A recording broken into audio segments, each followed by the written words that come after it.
तो दोस्तों आज हम करने वाले हैं सिविक्स क्लास 9th चैप्टर 1 जिसका नाम है what is democracy, why democracy. तो दोस्तों आज हम जानेंगे कि डेमोक्रेसी क्या होती है और डेमोक्रेसी हमारे लिए क्यों जरूरी होती है। हेलो फ्रेंड्स, मेरा नाम है मेहुल शर्मा और आपका स्वागत है मेरी इस नई वीडियो में। चलिए शुरू करते हैं।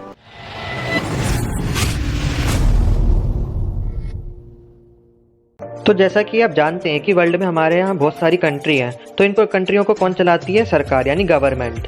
तो चलिए जानते हैं कि गवर्नमेंट कितने टाइप की होती हैं। तो जो पहली होती है वो है डेमोक्रेटिक गवर्नमेंट और दूसरी होती है नॉन डेमोक्रेटिक गवर्नमेंट। तो चलिए सबसे पहले हम जानते हैं डेमोक्रेटिक गवर्नमेंट को। तो दोस्तों डेमोक्रेटिक गवर्नमेंट वो गवर्नमेंट होती है जो लोगों द्वारा बनाई जाती है, उसी को हम डेमोक्रेटिक गवर्नमेंट बोलते हैं। अब जिस देश में डेमोक्रेटिक गवर्नमेंट है तो इसका मतलब क्या है कि उस देश में क्या है? डेमोक्रेसी है। तो हम डेमोक्रेसी को डिफाइन करते हुए लिख सकते हैं democracy is the form of government which is the ruler are elected by the people. तो कहने का मतलब ये है कि डेमोक्रेसी का मतलब है कि सिटीजन अपने रूलर का चुनाव खुद कर सकते हैं। अब बात करते हैं नॉन डेमोक्रेटिक गवर्नमेंट की। नॉन डेमोक्रेटिक गवर्नमेंट ऐसी गवर्नमेंट होती है जो लोगों द्वारा नहीं चुनी जाती और इसमें लोगों को कोई भी राइट नहीं होता अपने रूलर को चुनने का। इसका मतलब नॉन डेमोक्रेटिक गवर्नमेंट में डेमोक्रेसी नहीं होगी। अब देखिए इंडिया के बगल में एक छोटा सा देश है म्यांमार। अब इसमें क्या होता है कि यहाँ पे आर्मी रूल करती है। तो क्या होता है, जो आर्मी का जो लीडर होता है ना, पूरी आर्मी को जो संभालता है, उसी लीडर को रूलर बना दिया गया पूरे देश का। तो जो म्यांमार का रूलर है वही पूरी आर्मी का लीडर है। अब आप खुद ही सोचिए, जो आर्मी का लीडर होता है वो तो किसी चुनाव द्वारा नहीं चुना जाता, तो इसका मतलब क्या है कि म्यांमार में डेमोक्रेसी नहीं है। अब सिमिलरली हम एक और देश की बात करते हैं जो है चिली। तो इसमें भी क्या था कि जो यहाँ का डिक्टेटर था वो था ऑगस्टो। तो इसको भी क्या लोगों द्वारा नहीं चुना गया था, तो यहाँ पे भी क्या था? नॉन डेमोक्रेटिक गवर्नमेंट थी। तो ये दो एग्जाम्पल थे नॉन डेमोक्रेटिक गवर्नमेंट के। अब दोस्तों बचपन में आपने ऐसी कई कहानियां सुनी होंगी राजाओं के बारे में। जब राजा बूढ़ा हो जाता था या उसकी डेथ हो जाती थी, जो वहाँ का प्रिंस होता था यानी राजा का जो बेटा होता था उसी को राजा बना देते थे। फिर जब वो मर जाता तो उसका बेटा बनता, फिर उसका बेटा बनता। तो इस सिस्टम को हम क्या बोलते हैं? Monarchy system. और तो और ये जो सिस्टम है ये आज भी सऊदी अरेबिया में अपनाया जाता है। तो सऊदी अरेबिया में क्या होता है कि वहाँ का जो किंग है वो रूल करता है पूरे देश पर। तो दोस्तों ये जो किंग होते हैं इनको कोई जनता तो चुनती है नहीं, ये सिर्फ रूल इसलिए करते हैं क्योंकि इन्होंने जो जन्म लिया है वो एक रॉयल फैमिली में जन्म लिया है, इसलिए वो वहाँ के रूल करते हैं। तो सऊदी अरेबिया में ये सिस्टम है कि जो अब राजा है वो रूल कर रहा है, अब जब वो बूढ़ा हो जाएगा या उसकी डेथ हो जाएगी तो फिर उसका बेटा रूल करेगा, फिर उसका बेटा। तो वहाँ पे ये सिस्टम चलता है यानी मोनार्की सिस्टम चलता है सऊदी अरेबिया में। तो दोस्तों एक सवाल है कि मोनार्की सिस्टम क्या डेमोक्रेटिक है? तो इसका आंसर है नहीं है, क्योंकि यहाँ पे लोगों के पास कोई ऑप्शन ही नहीं है अपने रूलर को चुनने का। तो दोस्तों डेमोक्रेसी क्या होती है? जिसमें लोग अपने रूलर को खुद चुनते हैं। और नॉन डेमोक्रेसी क्या होती है? जिसमें किसी के पास भी कोई राइट नहीं होता अपना रूलर चुनने का। अब दोस्तों कई बार कंफ्यूजन हो जाता है कि ये कंट्री डेमोक्रेटिक है या नहीं है। तो इसको पता करने के लिए हमें कुछ बेसिक चीज़ें देखनी पड़ेंगी जिससे हम पता लगा पाएंगे कि ये कंट्री डेमोक्रेटिक है या नहीं है। तो इसको जानने के लिए हमें फीचर्स ऑफ डेमोक्रेसी देखना है।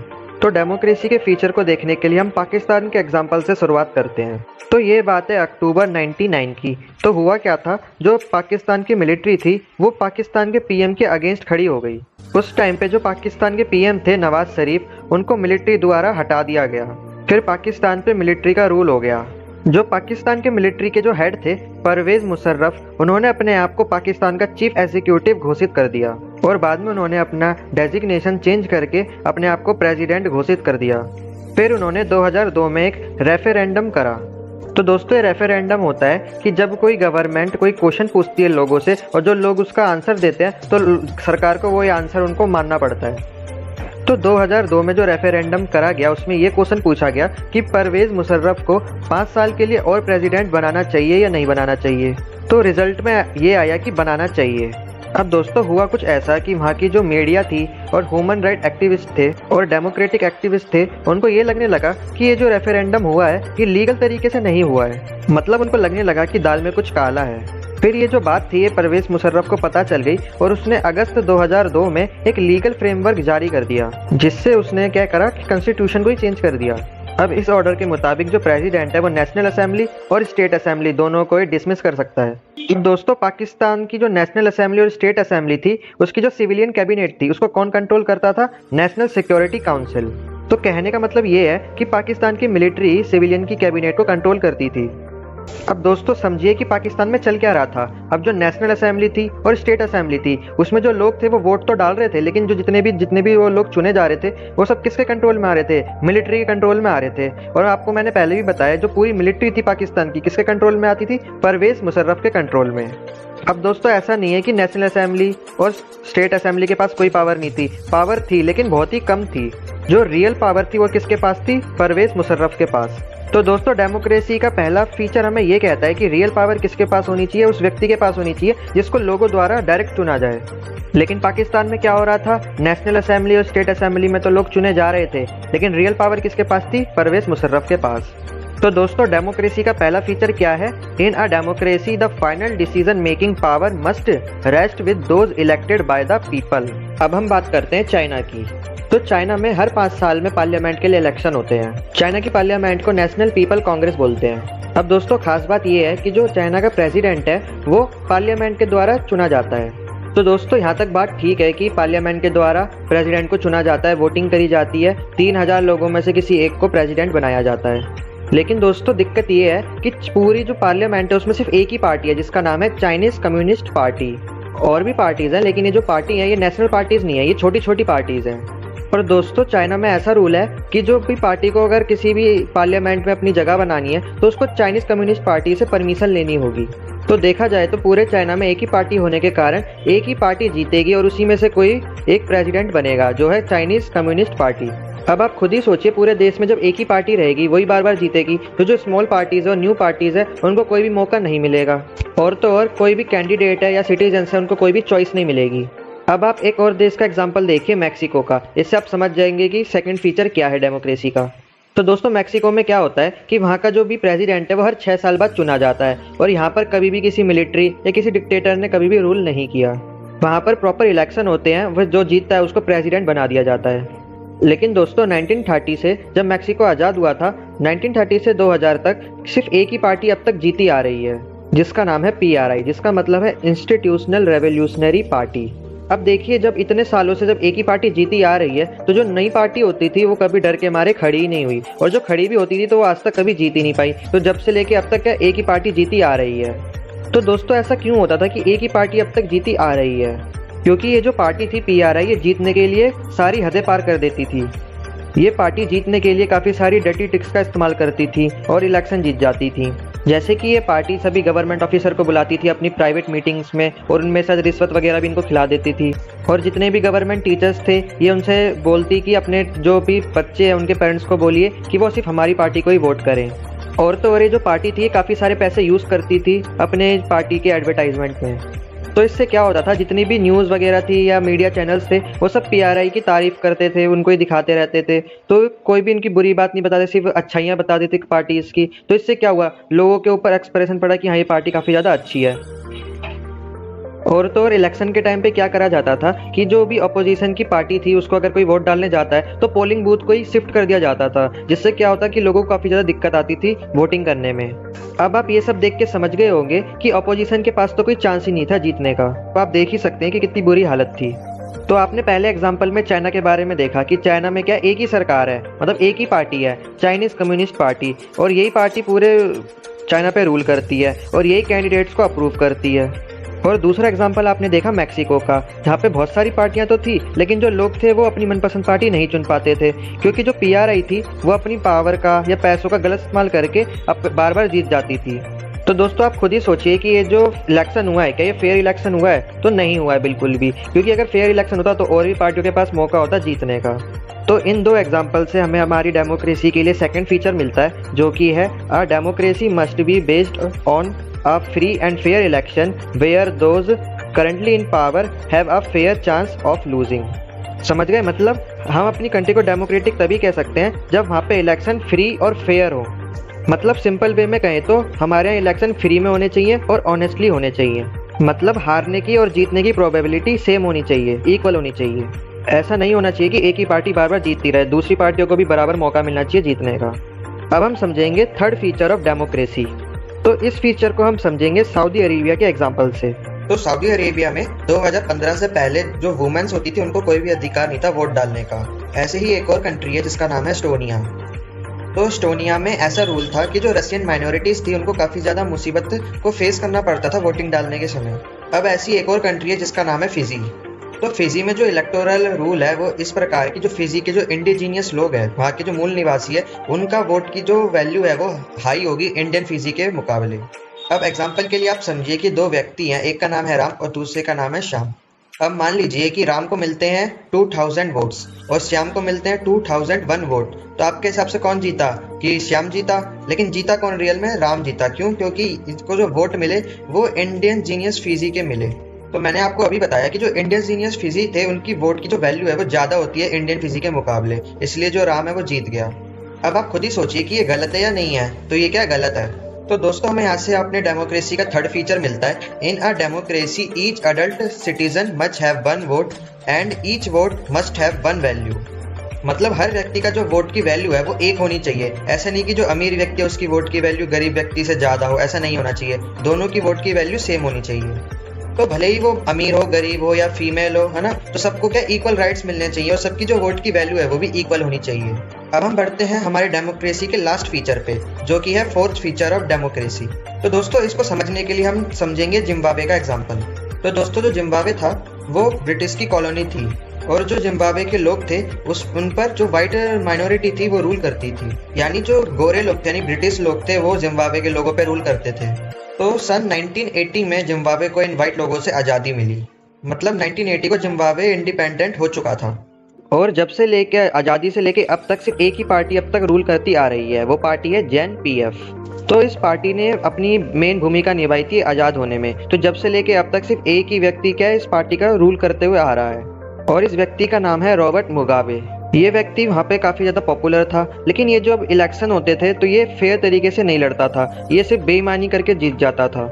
जैसे कि ये जो रॉबर्ट मुगाबे था इसने कॉन्स्टिट्यूशन में काफ़ी सारे चेंजेस कर दिए क्योंकि ये चाहता था कि सारी पावर इसके पास आ जाए और ये जितने भी दूसरे पॉलिटिकल पार्टीज होती थी उनको हरेस करता था और तो और जो दूसरी पार्टीज की मीटिंग्स होती थी उनको भी डिस्टर्ब कर देता था। और अगर जो जिम्बाब्वे के लोग थे वो सरकार के खिलाफ प्रोटेस्ट भी करते थे तो वो उनको लाठीचार्ज करवा के या फिर पुलिस की मदद से उनको हटा देता था। और इसने मीडिया पे भी अपना कंट्रोल कर रखा था। जो मीडिया थी वो सिर्फ इसके फेवर में ही न्यूज़ दिखाती थी, सरकार की तारीफ करती रहती थी, जिससे लोगों को और ये ज़्यादा पॉपुलर होने लगा और हर बार ही जीतता गया। और अगर जो कोर्ट होती थी वो सरकार के खिलाफ कोई जजमेंट देती थी तो गवर्नमेंट क्या इग्नोर कर देती थी उसे। और जो जज होते थे उनके ऊपर भी प्रेशर डाला जाता था कि वो अपनी जजमेंट गवर्नमेंट के फेवर में दें। मतलब जिम्बाब्वे में कोर्ट की कोई वैल्यू ही नहीं थी, जो चाहे वो सरकार करवा सकती थी। मगर ये सब कब तक चल सकता था? तो जो रॉबर्ट मुगाबे था उससे रिजाइन करवा दिया गया 2017 में। तो दोस्तों इससे हमें क्या पता चलता है कि किसी भी लीडर का पॉपुलर होना ही जरूरी नहीं है डेमोक्रेसी के लिए। हमें इलेक्शन के टाइम पे, इलेक्शन से पहले और इलेक्शन के बाद हमें सब देखना पड़ेगा कि क्या क्या हो रहा है देश में। तो हमें इलेक्शन से पहले ये जरूर देखना चाहिए कि जो एक पार्टी जीती आ रही है सिर्फ वही अपना वो प्रचार प्रसार तो नहीं कर रही है, जो अपोजिशन पार्टी है उनको भी क्या इक्वल राइट्स मिल रहे हैं प्रचार करने के लिए। और साथ में हमें ये भी देखना चाहिए कि जो रूलिंग पार्टी है कहीं वो अपोजिशन पार्टी के जो फंडामेंटल राइट्स है उन्हें तो नहीं डिस्टर्ब कर रही, जैसे कि right to protest, right to express opinion, मतलब ओपिनियन रखने का राइट्स, और एसोसिएशन बनाने का राइट। और कानून की नज़र में ये सब बराबर होना चाहिए। और कानून का पालन अच्छे से हो रहा है या नहीं हो रहा है तो इसको भी देखने की जिम्मेदारी इंडिपेंडेंट और वेल डेवलप्ड जुडिशरी की होनी चाहिए। अब इलेक्शन के बाद कोई पार्टी जीत जाती है तो इसका मतलब ये नहीं है कि जो पार्टी है वो अपनी मनमर्जी करे, बल्कि कुछ बेसिक चीज़ें होती है जिनके बारे में उन पार्टी को सोचना चाहिए। जैसे कि जो माइनॉरिटीज़ होती है उनके राइट्स होने चाहिए और ऐसा नहीं होना चाहिए कि कोई भी पॉलिटिकल लीडर अपनी मनमर्जी से कोई भी डिसीजन ले ले, बल्कि जो डिसीजन लिया जाएगा वो सबसे डिस्कस करके लिया जाएगा। मतलब कोई भी पॉलिटिकल लीडर सबसे प्रॉपर डिस्कस करके सबकी कंसल्ट लेकर जब भी कोई डिसीजन दे सकता है। तो दोस्तों हमें यहाँ से हमारी डेमोक्रेसी का फोर्थ फीचर मिलता है, जो कि है a democratic government rules within limits set by constitutional law and citizens rights. मतलब जो गवर्नमेंट है वो कोई भी डिसीजन अपनी मनमर्जी से नहीं दे सकती, उसको लॉ और जो सिटीजन के राइट्स है उनको ध्यान में रखकर ही डिसीजन देना होगा। तो दोस्तों हमने अब तक देखा कि डेमोक्रेसी क्या होता है और हमने डेमोक्रेसी के 4 फीचर के बारे में पढ़ा। अब दोस्तों आपको लगने लगा होगा कि डेमोक्रेसी तो बेस्ट फॉर्म ऑफ गवर्नमेंट है, तो इसका मतलब सबको ही गवर्नमेंट अपनी जो बनानी चाहिए वो डेमोक्रेटिक बनानी चाहिए। तो आपका कहना सही है, लेकिन जो चीज़ अच्छी होती है वो ज़रूरी नहीं पूरी तरीके से अच्छी है, उसमें कुछ ना कुछ कमियां तो होती हैं। इसी प्रकार डेमोक्रेसी में भी कुछ कमियां हैं। तो चलिए जानते हैं कि डेमोक्रेसी के क्या डीमेरिट्स हैं। आपका अगला टॉपिक है आर्ग्यूमेंट्स अगेंस्ट डेमोक्रेसी। सबसे पहला डिमेरिट ये है कि जो हमारे लीडर हैं वो हर समय बदलते रहते हैं, कोई भी एक लीडर फिक्स नहीं होता। तो बार बार लीडर बदलने से गवर्नमेंट में एक स्टेबिलिटी नहीं होती, तो हमारी जो गवर्नमेंट है वो हमेशा इंस्टेबिलिटी पे रहती है और इसी इंस्टेबिलिटी के कारण गवर्नमेंट को बड़े बड़े डिसीजन लेने में काफ़ी ज़्यादा दिक्कतें फेस करनी पड़ती हैं। दूसरा डिमेरिट्स ये है कि आपने देखा होगा कि हमारे देश में कई सारी पार्टीज़ है ना, पॉलिटिकल पार्टीज़, तो उनके बीच में क्या पावर प्ले चलता रहता है कि हम जीतेंगे, कंपटीशन बना रहता है। तो इसके अंदर क्या जो सिटीज़न होते हैं, जो आम आदमी होता है, उसको काफ़ी सारा नुकसान फेस करना पड़ता है ना, प्रॉब्लम फेस करनी पड़ती है। तीसरा डिमेरिट ये है कि जब भी हमें कोई बड़ा डिसीजन लेना है तो सबसे पहले डिस्कस करना पड़ता है। इसके लिए फिर क्या है, कोई भी डिसीजन हमें लेना है तो उसमें काफ़ी ज़्यादा डिले हो जाता है। और चौथा डिमेरिट ये है कि जब भी कोई नया लीडर आता है तो उसको आपका इंटरेस्ट नहीं पता, आपके बारे में नहीं पता, आप क्या चाहते हैं उसको ये नहीं पता, तो वो अपने मुताबिक क्या कुछ काफ़ी गलत फैसले भी ले सकता है। तो उससे आम आदमी को क्या काफ़ी प्रॉब्लम, दिक्कत फेस करने को पड़ सकती है। अब आपको पता ही है कि हमारे देश में कितना करप्शन होता है। हम करप्शन को बिल्कुल ख़त्म तो नहीं कर सकते, लेकिन हम इसको काफ़ी हद तक कम कर सकते हैं। फिफ्थ डिसएडवांटेज ये है कि जितनी भी पार्टियां हैं वो करप्शन का काफ़ी ज़्यादा इस्तेमाल करती हैं अपने को जिताने के लिए। इस वजह से देश में कभी करप्शन ख़त्म ही नहीं हो पाता। लास्ट डिसएडवांटेज ये है कि जो ऑर्डिनरी पीपल होते हैं उनको पता ही नहीं होता कि हमारे लिए कौन सा पॉलिटिकल लीडर सही रहेगा। वो कभी कभार क्या गलत लीडर चूज़ कर लेते हैं, इसकी वजह से जो बाकी लोग होते हैं उनको भी भुगतना पड़ता है। दोस्तों पहले के समय में ऐसा नहीं होता था, सिर्फ वोट देने का अधिकार सिर्फ वेल एजुकेटेड लोगों को ही था पुराने टाइम पर, क्योंकि उनको समझ थी कि कौन हमारे लिए सही है, कौन हमारे लिए गलत है। आज के टाइम पे जो हमारी कंट्री है वो राइट टू इक्वालिटी में बिलीव करती है और करना भी चाहिए, काफ़ी ज़्यादा अच्छा है। सबको इक्वल समानता मिलनी चाहिए, सबको राइट्स मिलने चाहिए वोट डालने का। तो ये अच्छा है कि सबको वोट डालने का अधिकार है, लेकिन ये हमारे पास एक डिसएडवांटेज के रूप में भी है। आई होप आपको समझ आ गए होंगे ये 6 डिसएडवांटेजेस या आर्गूमेंट्स या डिमेरिट्स। अब दोस्तों डेमोक्रेसी के पास ऐसी कोई पावर तो है नहीं कि वो सब कंट्री की सारी प्रॉब्लम सॉल्व कर दे। अब सवाल ये उठता है कि क्या कोई ऐसा ऑप्शन है डेमोक्रेसी के अलावा जिसको हम चूज कर सकते हैं अपने फायदे के लिए। चलिए देखते हैं कि क्या कोई ऐसी गवर्नमेंट है जो डेमोक्रेटिक गवर्नमेंट से भी अच्छी है। साथ ही हम जानेंगे कि डेमोक्रेसी के होने से हमें क्या क्या एडवांटेजेस मिलते हैं। तो दोस्तों हुआ कुछ यूँ था कि चाइना में 1958 से 1961 तक एक बहुत ही भयंकर अकाल पड़ा और ये आज तक का सबसे भयंकर अकाल था, रिकॉर्ड था इसका। चाइना में इस अकाल के कारण 3 करोड़ लोगों की मौत हो गई थी। दूसरी तरफ इंडिया की भी इतनी अच्छी हालत नहीं थी कि वो भी इस अकाल का सामना कर पाए। लेकिन दोस्तों भारत में चाइना के मुकाबले इतनी बुरी हालत नहीं हुई। दोस्तों जो बड़े बड़े इकोनॉमिस्ट होते हैं उनका कहना है कि ये जो फेमाइन टाइप की सिचुएशन आती है, मतलब जो अकाल की सिचुएशन आती है, इसमें कई हद तक क्या गवर्नमेंट जिम्मेदार होती है। अब आप खुद ही सोचिए कि हमारे भारत में ऐसी सिचुएशन देखने को क्यों नहीं मिली, मतलब यहाँ पे क्या है इतने लोगों की मौत नहीं हुई। क्यों नहीं हुई? क्योंकि हमारे पास डेमोक्रेसी थी। क्योंकि जो डेमोक्रेटिक गवर्नमेंट होती है उसके ऊपर काफ़ी ज़्यादा प्रेशर होता है अपोजिशन का और मीडिया का, की वजह से जो इंडियन गवर्नमेंट थी उसने फूड सिक्योरिटी को टाइम पे इम्प्लीमेंट करा और इसलिए इंडिया को इस टाइप की सिचुएशन देखने को नहीं मिली। और दूसरी ओर चाइना में क्या हुआ, चाइना में सिर्फ एक ही सिंगल पार्टी थी। तो मल्टी पार्टी सिस्टम होता तो जो अपोजिशन था या मीडिया थी उनको क्या गवर्नमेंट को क्रिटिसाइज कर सकती थी, लेकिन एक ही पार्टी थी, उन्हीं का रूल था, तो कोई भी क्रिटिसिज्म नहीं हुआ। उन्होंने अपनी मनमर्जी करी। उन्होंने फूड सिक्योरिटी को काफ़ी लाइटली लिया। उन्होंने टाइम पर फूड सिक्योरिटी को रिस्पॉन्ड नहीं किया, जिससे क्या हुआ, करोड़ों लोगों की जान चली गई। तो ये डेमोक्रेसी का एक एडवांटेज है कि अ democratic government is a better government because it is a more countable form of government.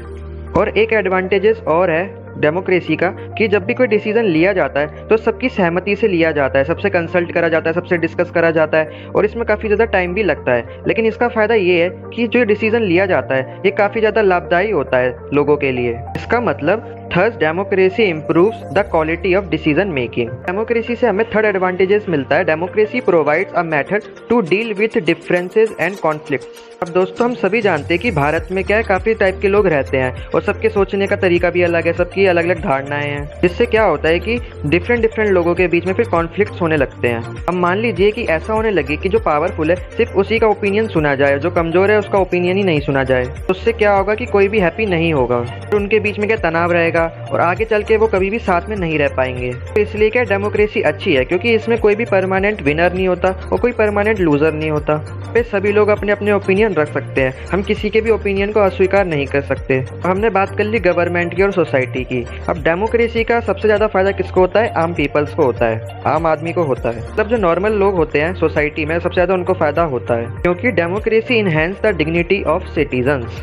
अगर हम बात करें पॉलिटिकल इक्वालिटी की, तो सबको अपना अपना अधिकार है अपना पॉलिटिकल रूलर चुनने का, चाहे वो कितना भी अमीर हो, चाहे वो कितना ही गरीब हो, चाहे वो कितना ही पढ़ा लिखा हो, चाहे वो कितना ही अनपढ़ हो, सबको अपना अपना रूलर चुनने का अधिकार है।